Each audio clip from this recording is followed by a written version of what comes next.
O tema é o ambiente deposicional desértico. Em um ambiente desértico, coexistem outros ambientes deposicionais, como leques aluviais, representados nas fotografias, associada às áreas fontes dos sedimentos eólicos, onde predominam processos de deflação, com o vento remobilizando as partículas finas e formando os chamados de pavimentos desérticos rochosos. Rios efêmeros, também conhecidos como vade ou eddies, onde operam regimes tipicamente torrencial associados a chuvas esporádicas, e os depósitos são de natureza fanglomeráticas associadas aos leques aluviais. Os lagos efêmeros, também conhecidos como playa lake, cujo processo de evaporação é intenso e resulta na precipitação de sais, formando depósitos evaporíticos. Áreas planas cobertas por areias eólicas, onde não existem dunas bem desenvolvidas, como mostrado na fotografia, onde verifica-se as dunas e as áreas planas. Essas áreas planas são conhecidas como lençóis arenosos. Os desertos, eles geralmente ocorrem nas margens dos campos de dunas, e a estrutura sedimentar mais comum é a estratificação plana. Em síntese, o relevo plano dos lençóis de areia são atribuídos a 5 fatores. Primeiro, a presença de granometria mais grossa, onde o vento não tem capacidade de remobilizar essas partículas, produzindo uma superfície plana. Adicionalmente, esse processo pode ser ocasionado pela cimentação superficial ou pela presença da superfície freática elevada, que é o nível de base de erosão do ambiente desértico, enchentes periódicas e a presença da cobertura vegetal, que estabiliza o avanço das dunas eólicas. O último subambiente são os campos de dunas, que correspondem às acumulações de areias resultante da erosão, transporte e deposição das partículas sob a ação do vento. Também são conhecidos como ergs ou desertos arenosos ou mares de areias.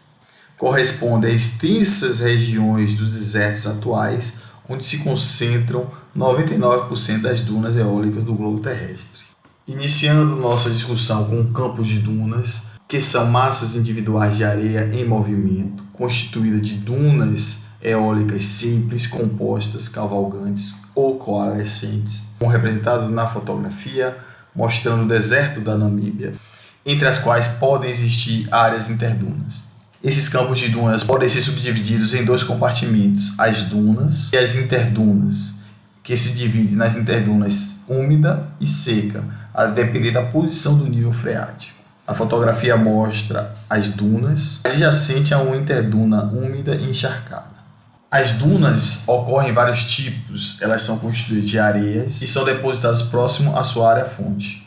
Normalmente as dunas apresentam uma feição assimétrica em seção transversal, onde a direção do vento é bem marcada de barlavento, ou seja, o flanco mais suave dessa estrutura assimétrica para o solta-vento, que corresponde ao flanco mais íngreme. Nesse sentido, ela produz uma forma de leito através do transporte e deposição das partículas pelo vento. Em geral, as areias eólicas se movimentam por saltação no flanco barlavento, que se acumulam gradualmente nas cristas, onde pode se tornar gravitacionalmente instável e ocorrer um deslizamento na face solta-vento através de um processo conhecido como fluxo de grãos, bem representado nas fotografias. Já a poeira eólica, ou seja, os sedimentos mais finos, a areia muito fina, silt e argila, devido à turbulência do fluxo do vento, são transportadas em suspensão. A figura mostra o processo de turbulência e suspensão dessas partículas finas, que posteriormente se decantam, formando um depósito de queda de grãos. Durante o movimento de uma duna, processos de fluxo de grãos e queda de grãos se sucedem com o movimento das dunas, como representado na imagem animada.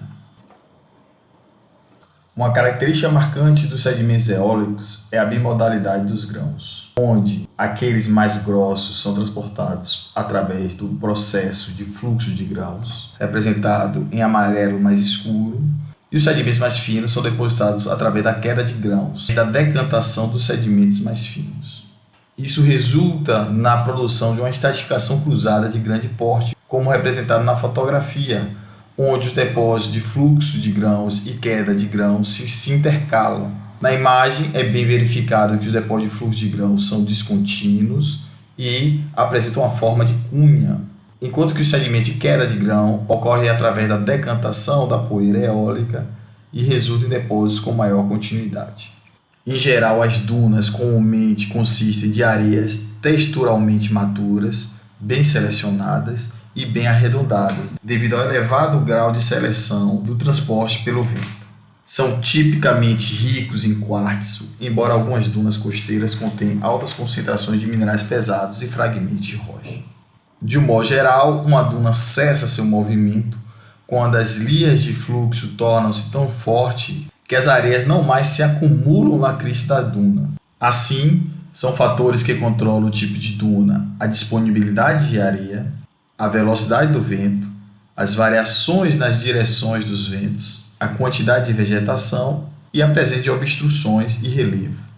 Dessa forma, existem vários tipos de dunas que podem ser classificadas de acordo com a identificação das paleocorrentes, onde as dunas transversais, representadas por A e B, ou seja, aquelas que apresentam cristas retas ou sinuosas, são formadas por paleocorrentes tipicamente unidirecional.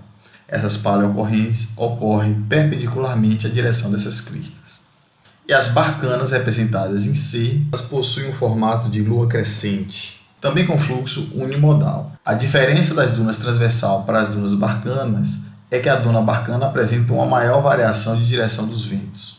Já as dunas parabólicas também são dunas onde o fluxo é unidirecional, mas ela está associada com a presença de vegetação, mais comuns em zonas costeiras.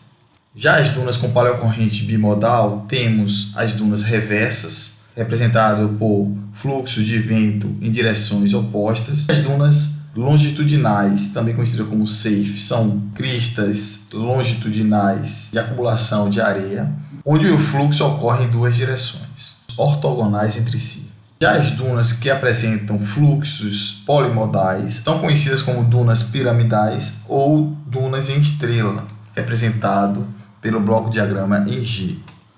Nela é verificado várias direções de paleocorrente. Existem outros tipos de dunas que são controladas pela estabilização parcial ligada à existência de vegetação ou nível freático elevado. Essas dunas têm ocorrência quase exclusiva em campos de dunas de áreas úmidas, como zonas costeiras. Já discutimos as dunas parabólicas, com fluxo unidirecional. Já as dunas blowout se formam de areia depositada no fim de uma bacia de deflação. Essa bacia concentra o vento na direção da depressão, fazendo com que a areia migre em direção ao continente, como uma duna.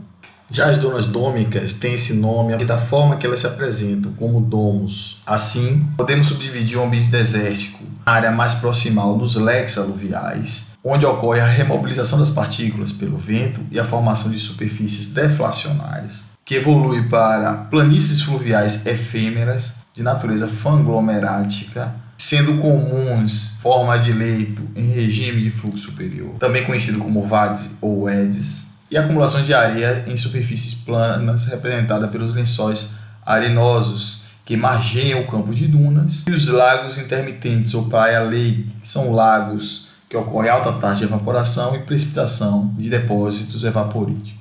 Nas configurações mais distais temos os campos de dunas ou ergs, com a presença de dunas e interdunas. Mais distante da área-fonte temos o depósito de loess, que consiste em depósito de areia muito fina silt e argila, ou seja, a poeira eólica que é transportada pelo vento e depositada mais distante da sua área-fonte. São resultado da decantação de partículas finas em domínios continentais.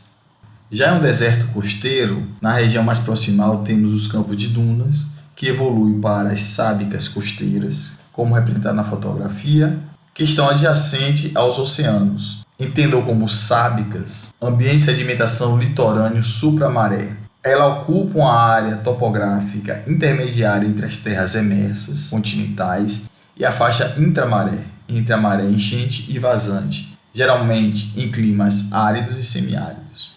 E são comuns a associação desses ambientes com depósitos sedimentares evaporíticos, inundações inframarés e eólicos. Em síntese, um ambiente desértico temos as áreas proximais, onde predomina o processo de deflação, onde o vento remobiliza as partículas e transporta essas partículas por longa distância, até a zona de acumulação, onde ocorre a formação dos grandes campos de duna.